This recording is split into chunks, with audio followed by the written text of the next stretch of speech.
With the hopeful imminent release of the new Emperor's Children models, I decided to get a little jump on that project and start with Fabius Bile, who I've had sat in my collection for a good long while. So that's what I'm going to do in today's video, show you guys how to paint up the mad scientist himself. So here we have Fabius Bile. I built him on my Twitch stream yesterday actually, and I got him sprayed up this morning ready for this video. He is an absolutely immense character. He seems way more complicated than he is, so hopefully by the end of this video you guys will be able to tackle him yourself and get him painted up and ready for all the new Emperor's Children armies which are going to be hitting the tables in the next couple of weeks. We talked on my stream last night quite a lot about the new scheme that Games Workshop has decided to run with for the Emperor's Children. Personally, I'm not a big fan of the direction that they went. I much prefer the more traditional kind of royal purple and gold trim style armor. And that is of course the style that I'm going to go for with this Fabius model. Now, I did say that when I get around to doing the basic infantry from the new box set on the channel for videos, it was kind of hard to choose what scheme I was going to go for. So my plan as of right now moving forward is I think I'm going to do a video where I tackle 3 different distinct styles of Emperor's Children armor in one video. My plan is to do the one that Games Workshop did for the basic box, which is this like pallid pink and black scheme, which does look really nice, just it's not really for me. The royal purple and gold, which is much more traditional and one that I'm probably going to do my Emperor's Children army as.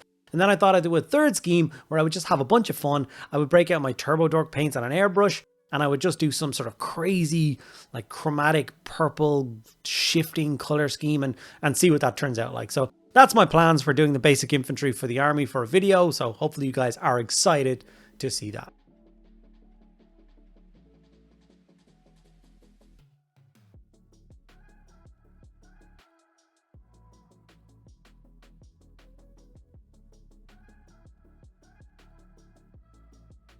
Fabius Bile is actually quite an interesting one to do for a first model for the Emperor's Children.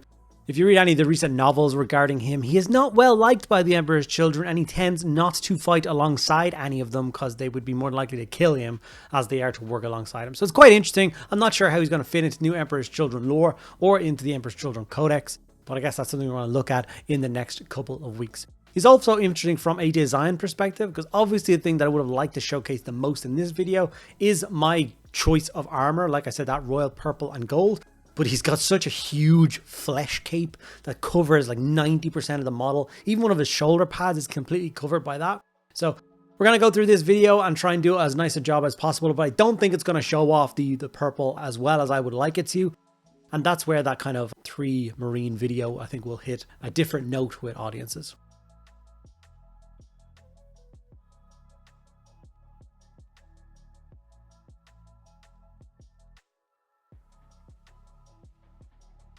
But having said that, we are going to get stuck in and get this guy done. Obviously, I'm going through the process of getting base coats on this model now.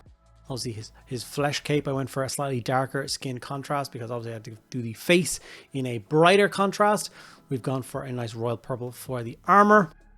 The black obviously is going to go in quite a lot of the model because you've obviously got the shaft of his staff, lots of cabling. He's wearing big surgeon like rubber glove kind of style things over his armored fists, which are in black as well. And after that, you're going to move over to things like the metallics. There is so much metallics to do across his like chirurgeon backpack and all his surgeon's tools and his like liquefier pistol and all those kind of bits and pieces. So it is definitely the most time consuming part of painting this model up. But you're going to want to take your time. It's going to be quite a lot of silver and then a lot of gold trim. So once you get those 2 things down, we are nearing completion of the base coats of this miniature and we're going to be ready to shade it down.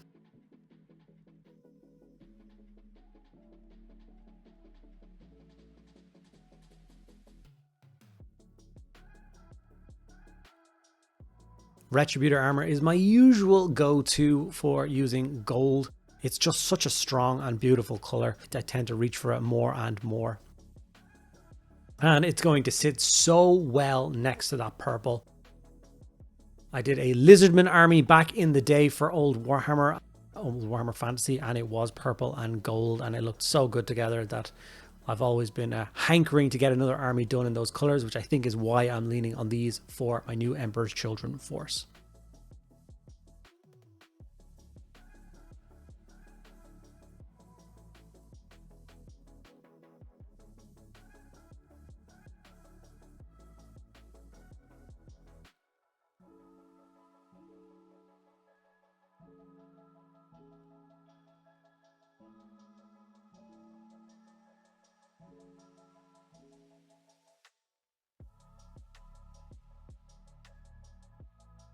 This is an interesting step because I also was talking on my stream last night about one of the things that I actually still fear whilst painting is like vials and all those kind of things. They exist a lot on apothecaries and like that beautiful surgeon module for the Gene Stealer cult. You know, like vials and they're slightly tilted and you can see the liquid tilted in it. Well, this guy's got a lot of those and I genuinely didn't know what I was going to do with it and how I was going to tackle it. I did stumble across some particular style here, which worked out in my favor with the Briar Frost paint. What's it called again? Briar Queen Chill, sorry. And I applied that to all the different vials in the model, which did finish off the base coating part of the model. And then I decided to go with a Nuln Oil shade across the entire piece. Why Nuln Oil? I just wanted to add a slightly darker tone. I wanted to pull it all back down again, which means give me a really nice gap between the base coats and the highlights that I want to do to make all those different steps pop. I think it was the right choice to make. The purple looks really good. The gold looks really good. The metallics always look really good. And that Briar Chill Queen color actually turned out really nice as well. I was really happy with how those kind of glowy vials were looking. Here it was time to decide on what layer paint I was going to use for the purple armor. And I honestly sat here for about 10 minutes trying to pull out all the different purples, looking at them on the website, trying to pick the right one. In the end, I decided to go for Gene Stealer purple and layer up my armor with that. It was going to pull it into a slightly more pallid tone than probably the royal color I was looking for, but it definitely was the right choice to layer on top of the contrast that I went for. And with the Nuln Oil over the top of it, it made perfect sense. And as I started to layer it, I realized I'd made the right choice and I was really happy with how the model was starting to look.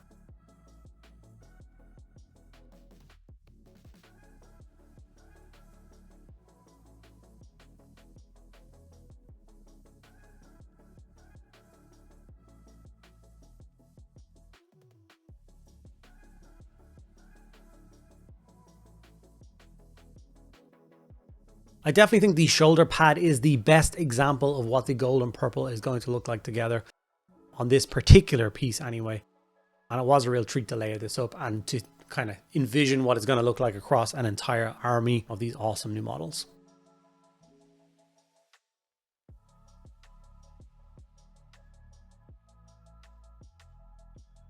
Now, here is an important step. We got Cadian flesh tone and we are going to layer up his skin cloak. Now, normally a skin cloak of this kind of size would be quite intimidating to get those like nice broad smooth streaks or brush strokes or whatever you want to call them and make it look really nice. Because this is not that, it is a bunch of different pieces of skin all stitched together. It means you can work in smaller panels, which makes it a lot easier for layering up. So I stippled a couple of them. I got some nice brush strokes with some that were a little bit larger, but I just worked through the process of the entire thing. And by the end, it looked really good and I was really happy with it. The only issue I did find was trying to then layer up his face. I decided to go in a different direction color-wise, but in the end, his face is definitely the part of the model that I wasn't like completely happy with it, and I may revisit it again later in the week when I get a bit of time. I might try and tidy it up. It is nice having the first model from my army of the Emperor's Children finished off and ready for the tabletop. It means I'm very excited to hopefully get my hands on that new army box set when Games Workshop drops it and get it painted up and have this guy leading that force.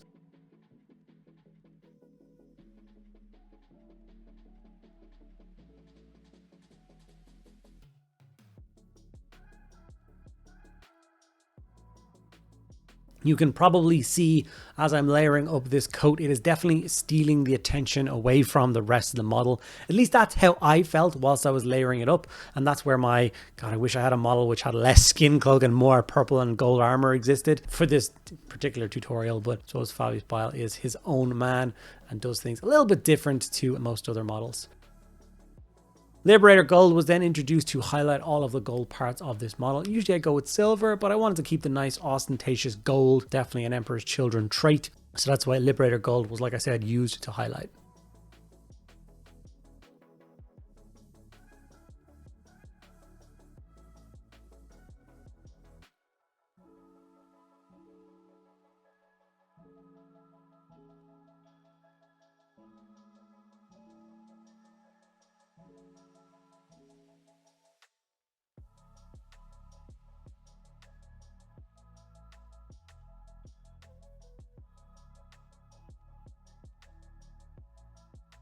Obviously being super careful during this step not to hit any of the purple, because the purple is finished. So we don't have to try and revisit it and touch up any mistakes we did. Same with the skin cloak, so let's try and be careful with it.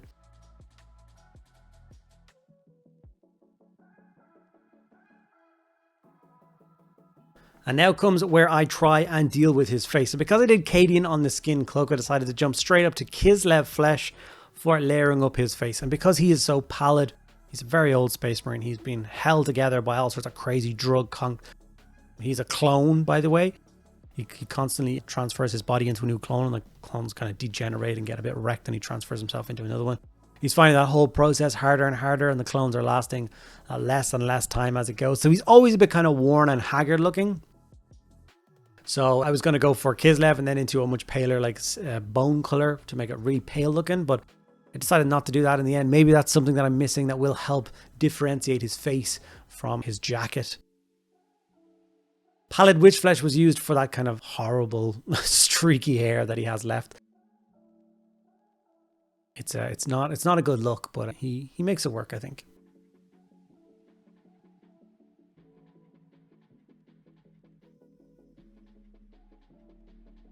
Lead Belcher to touch up all of his servo arms. A bit of that kind of liquefier gun. And any other details you can find around the model that you think deserve a little bit of a silver touch up. Now is the time to do it. Obviously there's a bunch of steps on those arms which you can use a solid picture of. So there's obviously the needles, drills, saws, all those bits and pieces, and the kind of black, gold, silver, all those bits are kind of all over them. So I didn't go into them in crazy detail in this video, so you'll have to find that for yourself. Blue Horror was my secret weapon for the end because that's what I used to highlight those vials. The bits that were the Briar Queen chill shaded down with Nuln Oil. I just went in with a little bit of Blue Horror and gave them a little highlight, really light one. Really scratchy across the cables and in kind of the center of all of the vials. And it did actually work really well. I was quite happy with that result. I was really delighted with that. So that's the last step that I pretty much did on this model. And after this, I took a kind of a step back. I had a look at him, decided that I was really happy with this final result. And this is what he looks like, what he will be appearing as on the tabletop for me, leading my Emperor's Children army. Well, maybe leading, we'll see who's leading the army, but here he is nevertheless.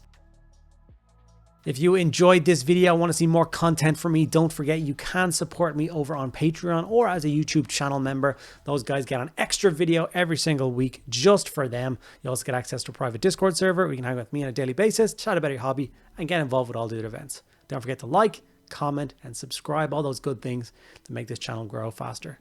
Thank you guys so much for sticking around at the end. I'll see you in the next one.